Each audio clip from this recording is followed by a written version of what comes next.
Bienvenido a the Dallas Cowboys Optimist. Welcome in. This is the second video for the channel. The first video, hopefully you got a chance to watch. Had a lot of fun doing that. The production's going to get better on this channel as we sort of go along. But today we're going to tackle a topic that's a bit of a, can sting a bit, some of these deals we're going to go over the 10 worst trades and draft picks of the Cowboys history, all the way back to their inception. So as I say, some of these will sting, some maybe you've forgotten about, but in a lot of ways I look at it, this year holds a lot of promise. So in a lot of ways, sort of purging some of these old wounds can be cathartic. So we can move along, move into this year fresh, which I think is going to be one of the best seasons in memory. So let's look at it from that standpoint, that this is it's a catharsis of sorts. Let's clean out the old and get ready for the new. But in doing so, this list is sort of an evil twin to that first list, was the top 10 Cowboys all time. These are kind of like the bizarro men to those supermen. So let's get into it. We're going to go from 10 to 1. And let's go with number 10, right off the top. Now this one is probably going to age. As it ages, I think it'll go down the list, or we get higher ranked. But right now, he's still in the league. He's still a young guy. Although he's not going to be doing anything to help the Cowboys, but we still have a little bit left to see of his career, or maybe not, we'll see. But at number 10, we got to go with Mazi Smith, the 2023 number 26 pick. And it always rubs me when I think about where he was taken at 26, because the next guy taken at 27 was a guy named Jackson Smith in Jigba. And we know what kind of player he's been. And boy, you think about, they could have paired him with CD. Obviously, we have George with CD now, but just what a great receiver he is, man. Probably big reason why they won the Super Bowl. Really versatile guy, slot, outside, whatever you want to do with him. Great route runner, the quickness out of routes, out of breaks. But man, could have had him, but we took Mazi Smith, which I think was, never really had it confirmed, more conjecture, but I think it was largely a Dan Quinn pick. And you're really bringing this guy in to do one thing, just kind of people, like they always were in 2023 and up till then, people running right through the Cowboys. They were like a sieve with the run defense. Just needed a guy come in there and be stout at the point of attack, and he looked like he could do that. I think he's 327 pounds coming into the league. Big, strong guy, really explosive with his hands.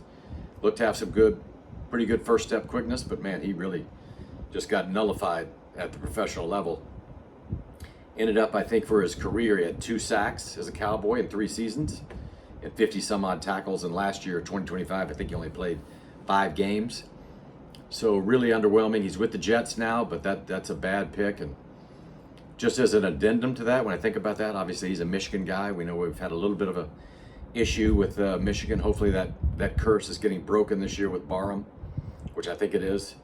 And that's a Christian Parker pick, I firmly believe. So I think he can turn the tide on this Michigan curse. Because Barham looked like he's going to be a heck of a player in camp. They said he's even looking good, kind of dropping back into coverage. He's going to play linebacker, but played linebacker, edge at Michigan, and showed a lot of explosive athleticism, a lot of quick twitch kind of player guy. Showed he can play at both levels there.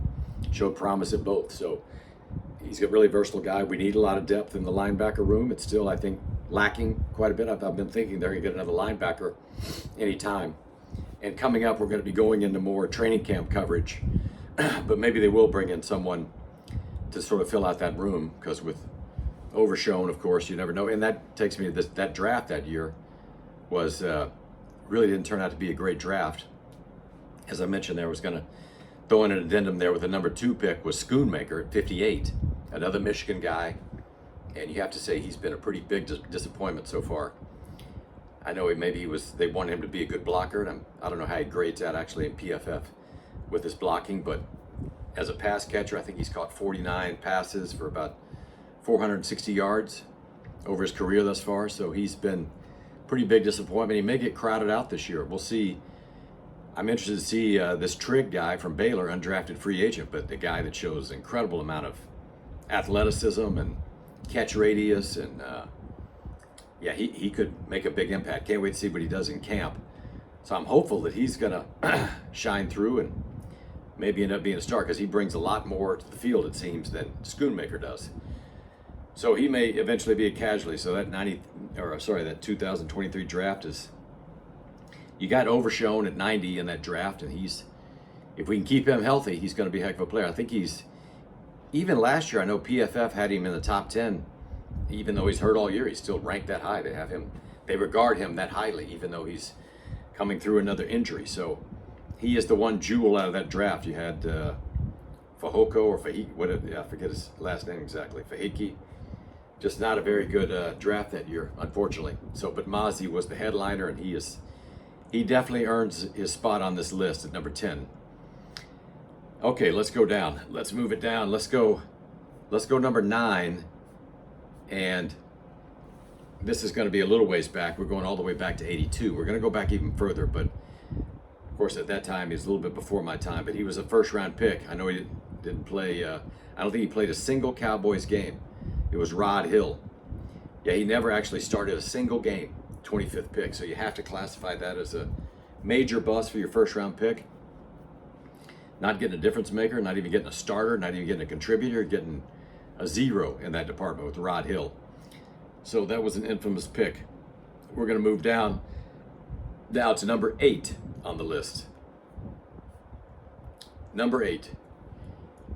This is one of those draft picks of the guy right behind you, but it's Kevin Brooks, drafted 17th overall. I think most probably know who the guy was taken right behind him. Another great receiver, Jerry Rice, number 18 overall. 1985 draft. And then his career turned out to be almost an afterthought. Just not much we got in terms of contribution from Kevin Brooks ever. So completely unremarkable career. And then juxtapose that with obviously Jerry Rice. We all know what he's about. And then number 7 on the list. This is going to be really for only probably your grandfather would remember this situation, but apparently at the time it was a major controversy. But in 1964, the Cowboys drafted a guy named Scott Appleton, and he was the Outland Trophy winner at the University of Texas, drafted 4th overall. So had a lot of bona fides coming in the league, showed promise, but for some reason, I believe as a draft day deal, they shipped him to Pittsburgh for a guy named Buddy Dial, a wide receiver named Buddy Dial, who ended up playing 2 games for the Cowboys. So a complete wash there. You took the 4th overall pick and basically turned it into a virtual nothing. Scott Appleton, I don't think really had much. He was sort of a journeyman, but he was at least a serviceable player in the NFL. I think he played for 4 different teams, 16 sacks over his career. So he was a starter. You definitely could have. He still probably would have been a bust, considered a bust, but still a starter nevertheless. But Buddy Dial, complete washout with the Cowboys, so that deserves to be on the list. Number 7. Now number 6. This one's kind of a two-edged play, but it's drafting Bobby Carpenter. I believe this was pretty much a Bill Parcells pick out of Ohio State, but 18th overall. Played a couple of seasons, never really contributed heavily. Had some flashes. He was a big, strong guy. I think that's why Bill Parcells liked him. It's just seemed to be stout against the run, but didn't really pan out. He got traded for another guy named, what was this other guy's name? Alex Barron, and that made this trade actually even worse. It kind of had a compounding effect on the fact that Bobby Wagner was traded, because he got traded eventually for this Alex Barron, who played 1 game for the Cowboys. Came in a series, had a holding penalty that nullified a touchdown, then he was gone off the team. So you ended up with that pick. After a couple of years, a little bit of contribution, then you end up with a big nothing. Alex Barron in and out for Bobby Carpenter, and then that's all said and done. Now, number 4 on the list, I'm sorry, no, actually number 5. Number 5. We're going to put David LaFleur at number 5. That was a real Troy Aikman influence pick. Tight end out of LSU. Troy Aikman, I'm not sure what kind of skin he had in the game there, if he knew David LaFleur personally at all, or he just liked what he saw on tape, but he sort of pushed for David LaFleur to come into the tight end room. He thought to replace Jay Novacek. Maybe in college he saw some of those Novacek characteristics, but I think LaFleur was quite a bit bigger, but never panned out at all. He was number 18 overall, as I said, in the 2006 draft. And a few years later, he was off the Cowboys and never really got much out of him. So it kind of cost the Cowboys in a lot of different ways there, because there was another guy right after they missed and taking David LaFleur. And they missed a couple of guys, but they had Tiki Barber, if you needed a running back at the time. Certainly it ended up being an all-pro player. Let's move down. Number 4 on the list is kind of one that Jimmy's fingerprints are all over. This was his guy. It's Alexander Wright in the 1990 draft. And you got to say, you're probably drafting that guy. Maybe it's you're drafting for that 40 time. Ace, as he was known. I think he'd run well into the 4.2s. But I think Jimmy saw that speed, taking the top off the defense potential, but never ended up doing anything. He played in 34 games for the Cowboys, didn't catch a single touchdown in 34 games. So just a complete bust, especially when you draft him there at number 26 overall, first round pick. So Jimmy sort of wet the bed on that one. And everyone does it. That's one thing you can say about this whole list is every single team in the NFL has a list that you can compile of a top 10 of terrible picks, terrible trade deals, but some more than others. But I don't think necessarily the Cowboys are the worst in that category. Certainly when you consider, we counter this with the Herschel Walker deal, the great trade robbery that Jimmy certainly pulled off there, a coup that led to those Super Bowls. But yeah, every team makes mistakes. It's the draft's an inexact process, an inexact science, but these Cowboys certainly, when you look back on it, they certainly sting with these. Now, number 3 on the list is a guy who actually scored the worst score ever on the Wonderlic. He carries that infamous title at a 3, I believe. It was a 3 or 4. I think it was a 4. I think you get 3 points for just signing your name to the test. But he beat out Vince Young there. So Vince Young is no longer the lowest guy on the totem pole. I believe Vince Young had a 6 on the Wonderlic. Although he did retake the Wonderlic and get it up to a 16, which was quite a big jump. Beating guys like, for instance, Dan Marino had a 15 on the Wonderlic. So he did get up there and really redeem himself. But Morris Claiborne, no such luck. He's our number 3 man, Morris Claiborne, out of LSU, cornerback. And they actually traded up to get him, seeing him as a shutdown corner. I believe he was drafted 6 overall. Yeah, so trading up to get him, and he ended up with 4 interceptions over his career, and just a really, 6 overall in 2012, and giving up a 2nd round pick to go get him, so it makes it even more of a sting. But yeah, his career was certainly pedestrian at best, and never lived up to that a top 6 pick. You would hope to be an all-pro, make some Pro Bowls, but this man never really panned out. And then we're getting up here to number 2 on the list.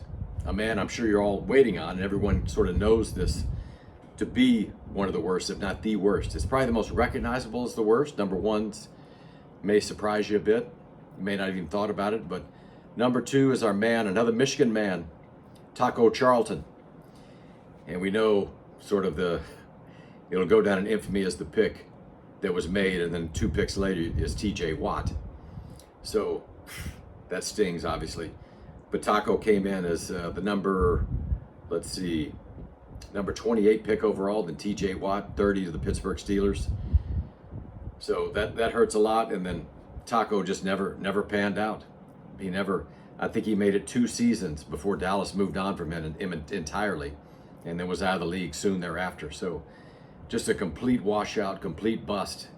Definitely deserves to be at number 2. Had such high hopes for a guy, but yeah. And now number 1.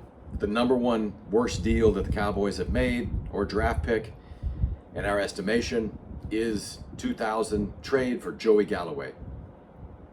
Giving up 2 first-round picks. That made it much worse. Joey Galloway was solid, a speedster out of Ohio State. Previous 2 seasons, he had just over 1,000 yards, maybe 1,050 yards. So he wasn't exactly setting the league on fire.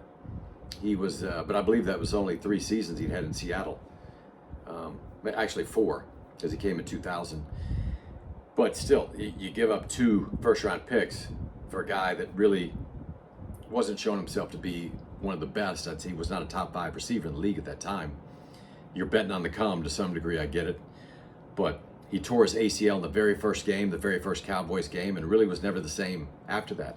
Really became a journeyman of sorts. I know he played for the Patriots, the Redskins, a couple other teams, the Bucks, maybe 4 other teams after the Cowboys.